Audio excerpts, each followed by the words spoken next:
Rồi, Minh TV xin chào cô dì chú bác và anh chị em và các bạn đồng nghiệp, một lời chào trân trọng nhất nha. Thì tối nay mình đi thăm bẫy chuột tiếp nha anh em. Thăm bẫy chuột khu Đám Năng nha. Chỗ này cũng chỗ mới nha anh em. Chỗ này cũng mới à. Chỗ này im lắm á, thấy im á anh em. Thì chiều mình đặt rồi mình không quay cho anh em xem, tại vì chiều đặt tối quá mình không quay cho anh em xem nha. Thì tối nay mình cũng đi thăm con ên nha anh em. Thì giấc này cũng 7 mấy 8 giờ rồi, 8 giờ tối anh em. Thì tiết đây cũng hơi gió nhiều anh em, hơi ồn, anh em xem thông cảm cho mình nha. Rồi, thì cũng như thường lệ anh em, dừa với lúa với cây lưỡi hái mình với cái đầu gọng chuột nha anh em, cái lòng nha. Rồi, mời anh em theo chân mình đi thăm bẫy với mình nha, đi thăm bẫy bằng đêm nha anh em. Rồi mời anh em, let's go. Thì trong đây có con cá anh em, đó rồi có dính rồi. Chỗ này thấy im quá nè, năng rồi nè anh em thấy không? Vườn ớt của người ta đó kìa anh em. Thì lúc này cũng bà con người ta trồng ớt nha anh em. Rồi người ta thấy chuột nhiều quá rồi người ta kêu mình vô đặt nè. Vườn năng nè anh em, thấy non không? Nè. Đó. Mình đặt ở đây cái bẫy ở đây nè. Ủa, cổng anh em ơi. Cũng dùng nha. Đang thu lùi nè anh em. Nè, mình đặt ngay chân cái đường nó ra nè anh em thấy không? Đó. Cái này mình đặt mùa dừa nè anh em. Nè. Đang còn có chút xíu nè anh em.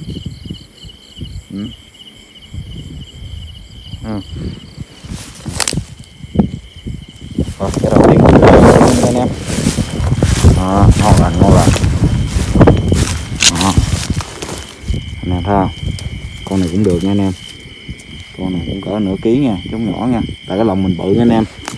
Lòng mình về để anh đếm cho anh em xem cái lòng mình nha. 1 2 3 4 5 6 7 8 9 9 ô nha anh em. Đây nha, 9 ô nha. Xuống cũng vậy luôn nha. 1 2 3 4 6 7 8 8 à. Như 9 đi. 9 vuông nha anh em. Đó. Thì cũng bự lắm, lòng mình bự lắm nha anh em. Đó. Rồi, bây giờ để mình bắt vô rồi hồi tới tiếp mình quay cho anh em xem nha. Rồi, mình thăm tiếp thôi nha anh em. Rồi bỏ vô rồi đó. Rồi mình thăm tiếp cho anh em xem nha. Ở chỗ này con cá nha anh em. Một năng bự nè, năng bự nó vô nè.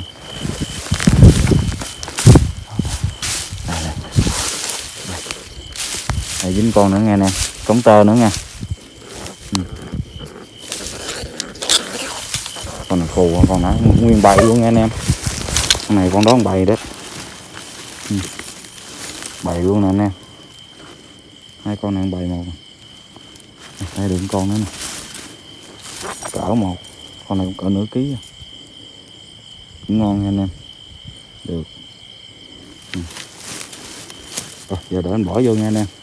Hai con nha. Hai trống nha anh em.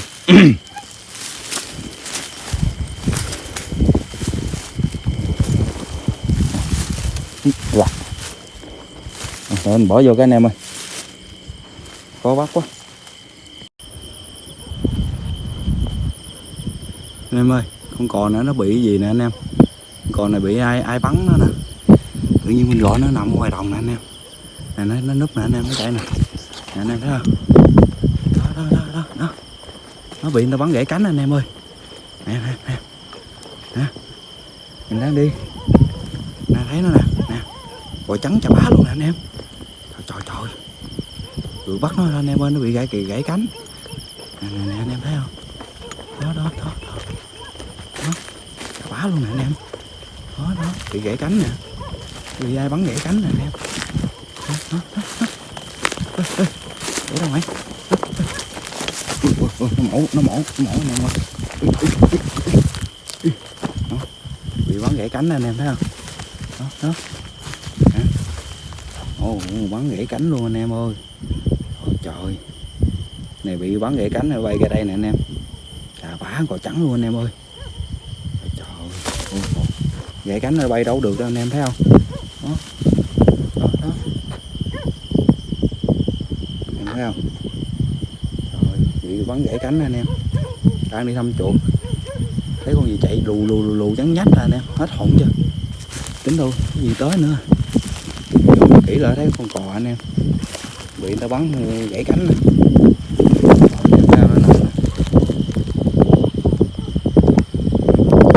Anh em cò trắng nha. Trời, bị người ta bắn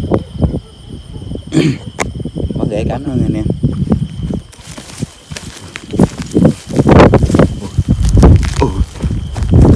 Để mình dập cái cánh cho anh em xem nè, bị cá bắn gãy cánh nè anh em. Để mình đạp cái đầu lại, cái mỏ lại cái anh em mà để nó mỏng. Nè bị gãy cánh luôn nè anh em, bắn gãy cánh luôn nè. Đó anh em thấy không? Máu không anh em ơi. Trời, bắn lìa cánh luôn anh em ơi.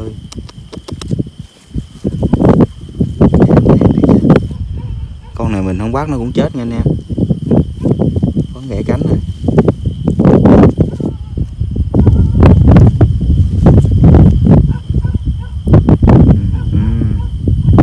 Gãy cánh một lỗ cho bá luôn anh em.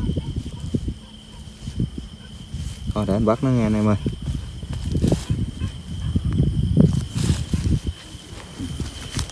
Còn nặng quá anh em ơi, quá cho mập luôn à. Luôn nè anh em, mình bắt dính nó nè anh em, cầm mỏ lại để nó mổ đuôi mắt anh em ơi. Quá trời con này bự dữ ta, hết biết, sướng ơi tình. Khoảng cả nửa kilo, hơn nửa ký, nặng lắm, sướng thiệt chứ. Cặp giò hết biết, cặp giò lắm rồi. Ở đâu mà quay lại đây trời, quay chắc té ở đây nè anh em ơi. Đó, biết rồi anh em, đây nè, thôi dễ bắt nó được, chà bá luôn, mập luôn anh em. Sướng. Rồi để mình đi thăm tiếp nha anh em ơi. Mình kiếm về mình cột cái mỏ lại để nó mổ chết á, mổ đuôi mắt luôn nha, mỏ này nè, em dọn mỏ nó nè, hết biết cái mỏ nè. Cò này kêu cò gì trời, sao bự dữ vậy, cò trắng à. Mỏ nó chà bá mỏ luôn nè. Dã man thì còn là bự thiệt anh em ơi, mập lắm. Đẹp thiệt chứ. Còn cái cánh nó dài nè anh em, cánh dài có 5-6-7 tấc á, cánh nó nè. Hết biết không. Hai con anh em ơi, nè, hai cống à, hai cống đen nha. Rồi để hồi tới tiếp quay cho anh em xem.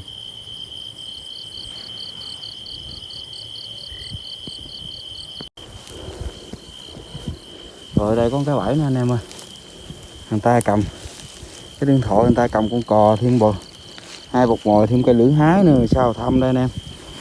Bỏ xuống cái cò họ nó chạy mất công vượt nữa. Khó khăn quá anh em ơi, sao đây. Họ nó chạy mất công vượt nữa chứ nó bay không được đâu anh em, nó thấm đạn à. Rồi để mình thôi vô thăm cái này cho anh em ơi. Mình xa mình thấy dính con chuột cống nữa nè, con tơ nữa nè. Cái này nhỏ nè, thấy không? Thăm cống xong 3 cống rồi đó. Cống nữa nè anh em, con tơ nữa nè. Con này nhỏ, hai con đó anh em, con này nhỏ hơn, con đó 3 tuổi, con này chắc cỡ 2 tuổi rồi. Thấy ghê không? Đón tuổi luôn, thấy ghê không ha? Đón tuổi luôn nè, thấy anh em, dã man ha. Rồi để mình bỏ vô nha anh em, được 3 cống rồi nha, 3 cống xù nha. Rồi, giờ để mình bỏ vô cái này tới tiếp quay cho anh em xem nha. Coi thì sớm giờ thăm dính được 3 chục cống, nhưng 3 cống rồi anh em ơi, cái con cò nha. Mệt quá, vì tối nay dính toàn là cống không trời, khu này chắc cơm hết dính rồi anh em ơi, hết có gì á, cơm hay sao á. Đó, nó nhảy kìa anh em, tội nghiệp không, còn con cánh anh em thấy không. Nếu mà con này không có bị gãy cánh là mình đâu thấy bắt được nó đâu anh em, bự lắm, bự cho bá luôn anh em. Chá nó đèn nó. để vô đây anh thăm cái bẫy này nữa, còn mấy cái nữa hết nha anh em. Còn đâu cái 3 cái 4 cái này nữa còn 4 cái nữa nha anh em. Ủa cái này còn 3 cái nữa nha, thăm cái này còn 3 cái nữa hết nha. Nãy giờ được 30 cống nha anh em ơi. Đây con cái nè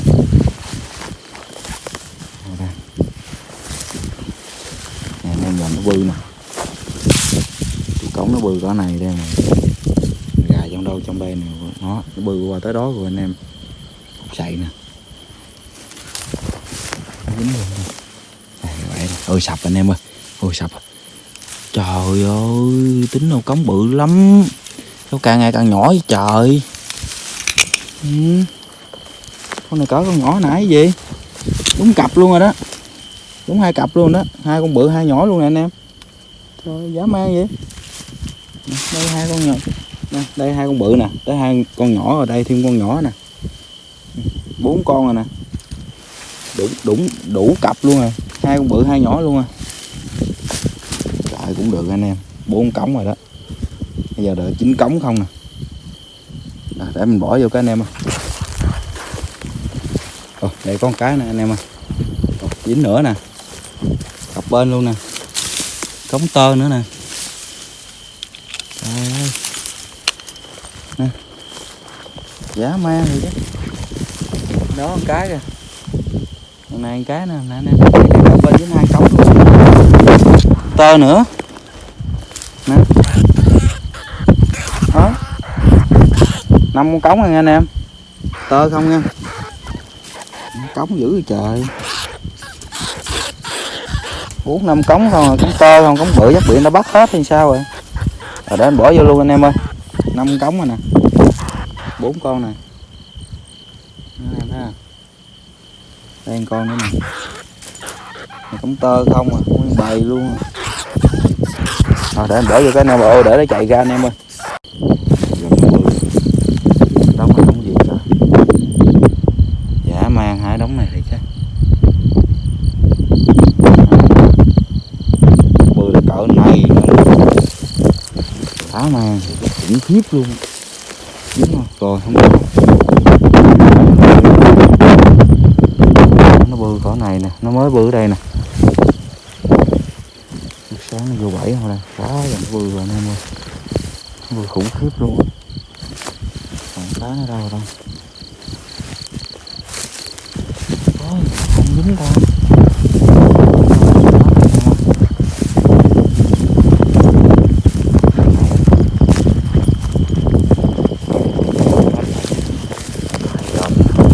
Tài sắt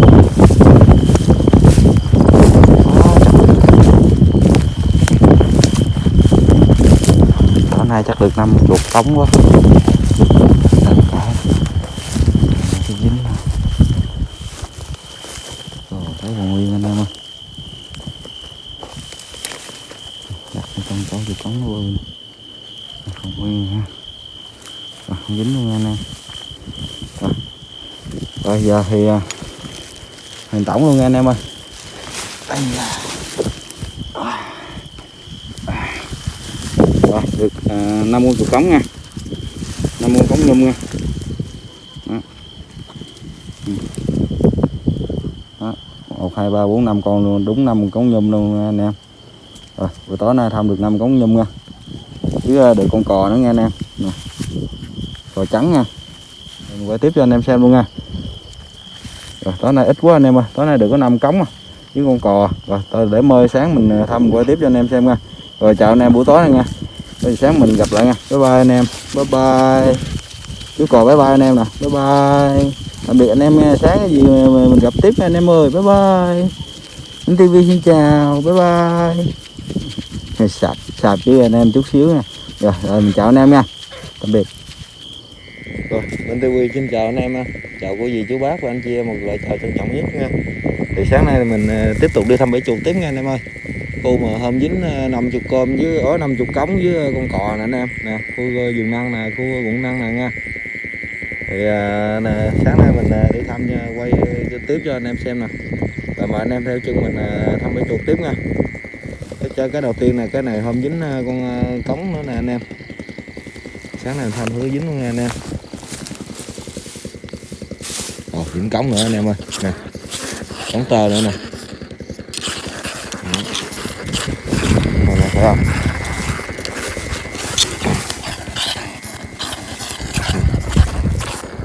Cắn tơ anh em. Một con.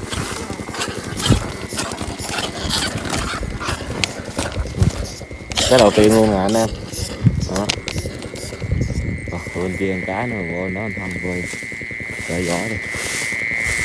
Các bạn qua đây thăm cái này dính luôn.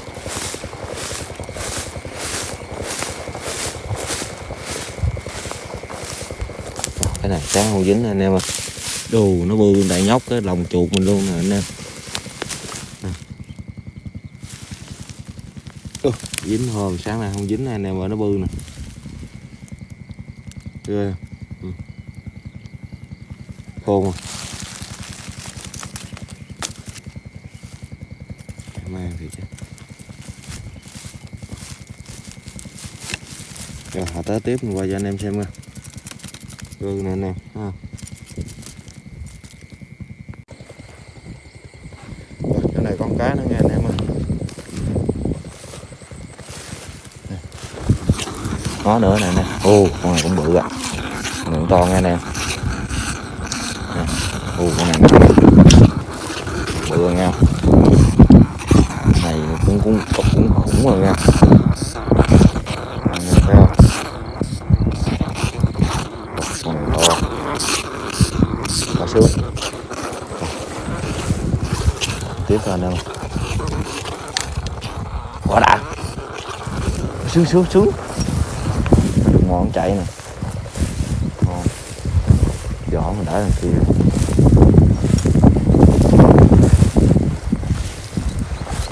Ngon, chạy quá thì chạy.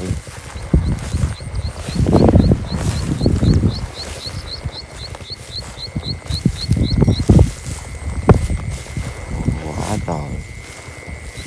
Ấy đi hết.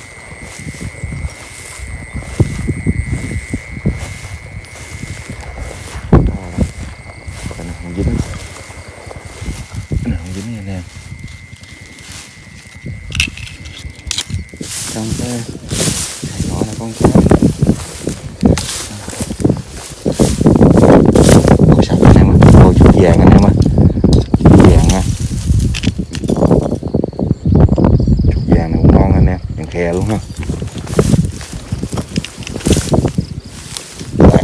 Vàng. Chút cơm mà nghe anh em. Còn gọi chuột đồng của nó luôn nè. 3 con nha anh em.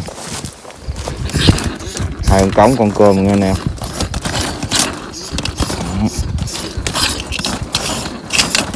Rồi, để vỏ ha đó, 3 con rồi đó anh em. Để vỏ đi. Nếu vỏ không thì xíu nó thầm nó thui giật nó dài. Tờ 7 qua tiếp cho anh em. Đây con cá này anh em. Mình dính chuột bẫy gắn. Gắn này anh em. Chuột này bẫy gắn là gì ngon luôn, lành luôn á anh em, vừa luôn á. Đúng rồi, anh lại 4 cái dính. Cái thứ 5 mới dính. Con chuột phải gắn.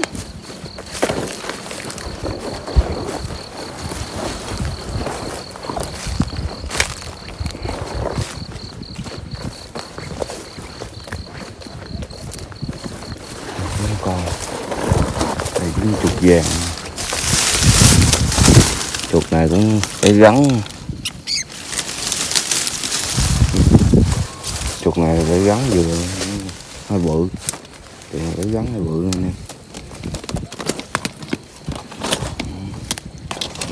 Hai con.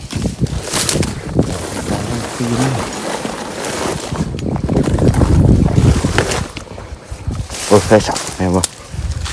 Ủa 2 con chuột cơm luôn. Tao nó đã quá đã. Trướng 2 chuột vàng luôn nè nè. Trời nó ngon. Ồ con đực con cái luôn anh em ơi. Dính 2 vợ chồng luôn. Trời đã. Nó sướng. Con đực con cái luôn nè. không? Trời ơi, vô đây cắn lộn nè, nằm trên nằm dưới nè. Hai chục con đã xí đã ngon, có ngon. Ù luôn trời, ù vàng khè luôn, đã không? Hai con cỡ một luôn anh em. Mặt trời lên anh em ơi. Rồi, để mình bỏ vô vậy. Rồi, đây con cá nha anh em. Ồ, cống nhung anh em ơi.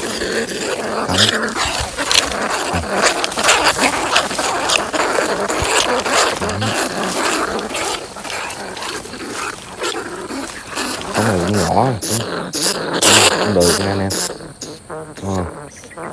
Vô đây anh em.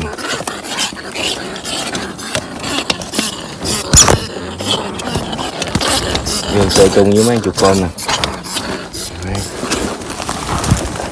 Nói cái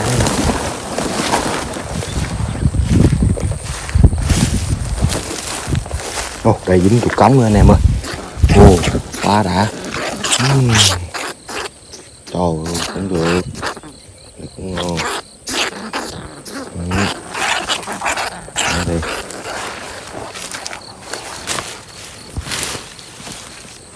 Bự quá trời đây.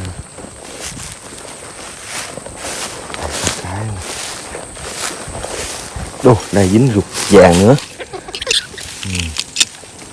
Ngon ngon, ruột vàng nữa anh em. Yên ta, nó biết cài nhiều vô này được rồi.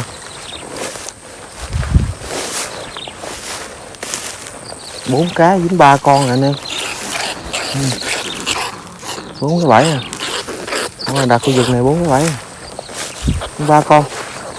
2 chục cống, con chục cơm. Quá sướng. Quá đã. 2 cống này. Em bỏ vô cái này. Rồi, đây con cá nữa anh em ơi. Sáng nay thăm ngon hơn hôm nha anh em. À đồ, cống nữa.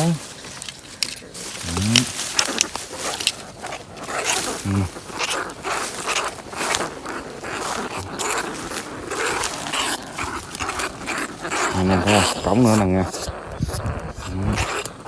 Sáng nay thăm có lý hơn hôm nha anh em. Hôm thăm dính được có 5 con chục cống. Sáng nay thăm dính ngon à. Rồi, để hồi mình đợi khu vực bên kia, mình khu vực hôm bắt dính con cò đó nè. Rồi, tới chỗ cánh đồng chỗ hôm mình bắt dính con cò nè anh em. Đó anh em đó. Rồi mình bắt con cò khúc này nè. Khúc đó ra nè. Rồi, đây con cá nha anh em. Cống nữa anh em ơi. Cống nữa nè. Đó, em cống nữa nha anh em. Sáng nay thăm có lý hơn hôm anh em ơi.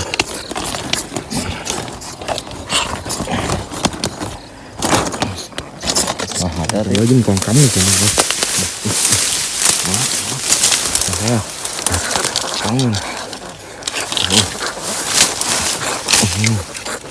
Đây đâu còn.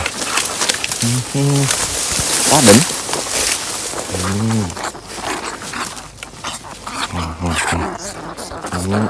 Cống nữa anh em. 2 con.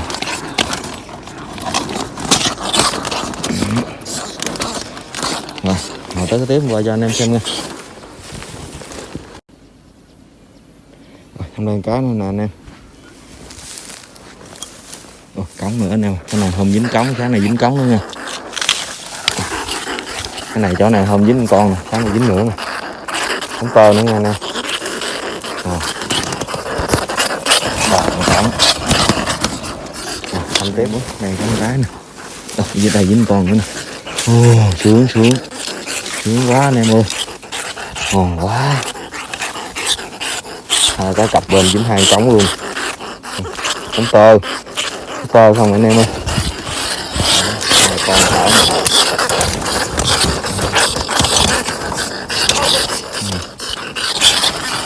Rồi tới tiếp qua cho anh em xem nha. Nè anh em. Chuồng này khủng khiếp luôn à, chuồng này bự dữ trời lắm à. Cho anh em xem nè. Một cặp luôn. Nè. Anh em thấy một cặp chục con luôn nè. Nguyên cặp luôn anh em, đã không? Sướng không? Thiếu không? Tụi này về nuôi vài bữa mình đi bẫy gắn được nha anh em. Đó, 2 con luôn nè. Nó sâu cặp không trời. Hai dính hai con tôm bự, tới 2 tôm nhỏ nè. Thiếu không? Đã không? Dễ thương á. Rồi, thăm tiếp thôi anh em. Rồi, nay thăm cũng có lý hơn hôm rồi.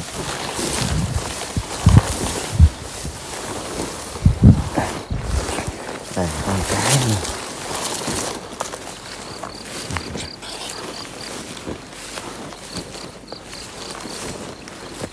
Lội sắp phải và đậu quá. Ô, dính nữa nha.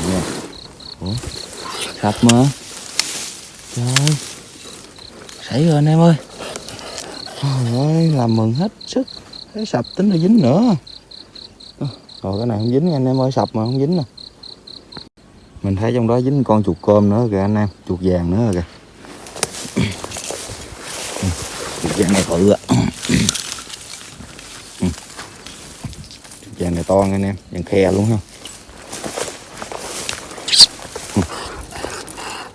Vàng mập ù luôn ha. Rồi. Mình thăm cái này cũng dính nha anh em. Đã mất thời gian anh em.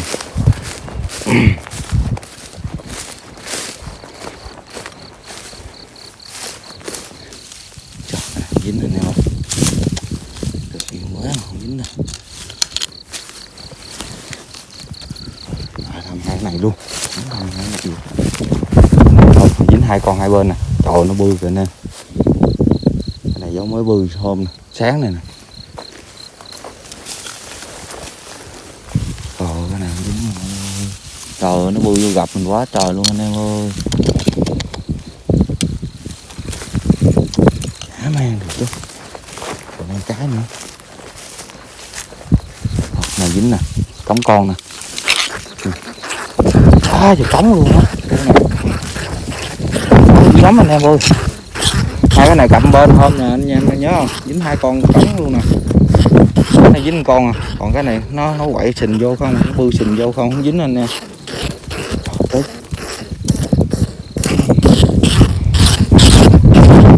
2 cái cặp bên nè anh em. Rồi mình còn 2 cái nữa là hết nha anh em. Để lại chắc cái vỏ lên bỏ vô 2 cái nữa mình thăm qua cho anh em xem luôn nha. Tức. Trong đây còn cái nữa anh em ơi. Không dính nè.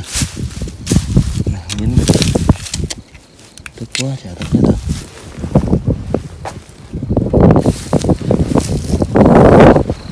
Cái này không dính.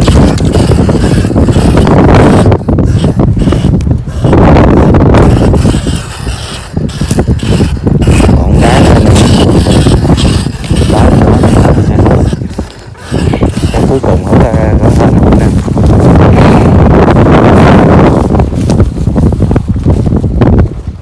Sáng một trời lên.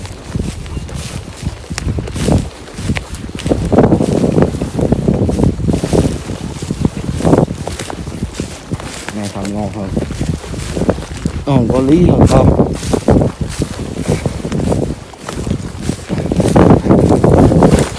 Bự quá trời, bự cái này dính không? Dính luôn trời. Nó ăn hết lúa luôn, không dính vô. Thấy thiệt. Rồi để hồi về nhà mình tổng số chuột hôm với sáng nay cho anh em xem luôn nha. Hôm mà anh em biết rồi 5 con rồi, sáng nay để mình tổng thưa được nhiêu con anh em. Sáng nay có lý hơn hôm nha anh em. Rồi giờ để mình bỏ cái bẫy vô mình về mình quay tiếp cho anh em xem, về nhà mình tổng số chuột cho anh em xem nha. Rồi giờ đón anh quay tiếp cho anh em xem. Rồi, chào anh em nha. Rồi mình về tới nhà nha anh em. Thì nãy giờ mình sạn bẫy ra là dính bẫy 17 cái lồng nha anh em. Bên đây là mượn chuột cống nè. 2, 4, 6, 8 rồi mượn chuột cống nha anh em. Rồi chuột cơm nè, 2 con nè. Rồi 4 con nè, 2 chuột nhỏ nè anh em. 2 chuột con nhỏ nè. 4, 5, 6, 7, 8, 9, 10. 2, 4, 5, 6, 7, 8, 9 con chuột tôm nha anh em. 9 chục tôm 10 chục cống nha, với hơn 5 con chục cống đó nghe anh em. Hôm mình thăm được 50 cống với con cò đó, con cò nó nằm trong cái lồng chuột mình đó anh em. Rồi, tổng cộng là chục cống nhum là hôm dưới sáng nay là dính 15 con nha anh em. Đó, 15 chục cống nha anh em. Bên đó là cống, bên đây là chục tôm nè. Rồi dính cũng 50 hả anh em. Rồi cũng như dính 10 mấy cái lồng, 17 cái lồng cũng như 50 rồi. Đó anh em thấy không? Chục cống nè. 10 con nè. Với hôm 5 con nữa nè. Hôm 5 con với con cò đó nè, con cò nằm trong chuồng đó.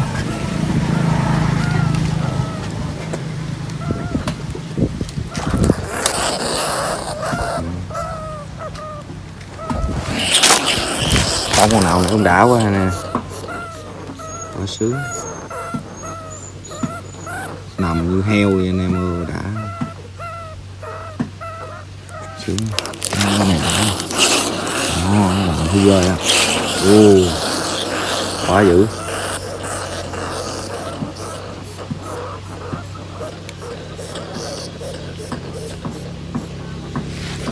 Tài cái chân nó giật ghê quá,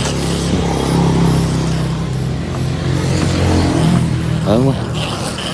Rồi mình xin khép lại clip tại đây luôn anh em ơi. Chúc anh em xem clip vui vẻ nha anh em ơi.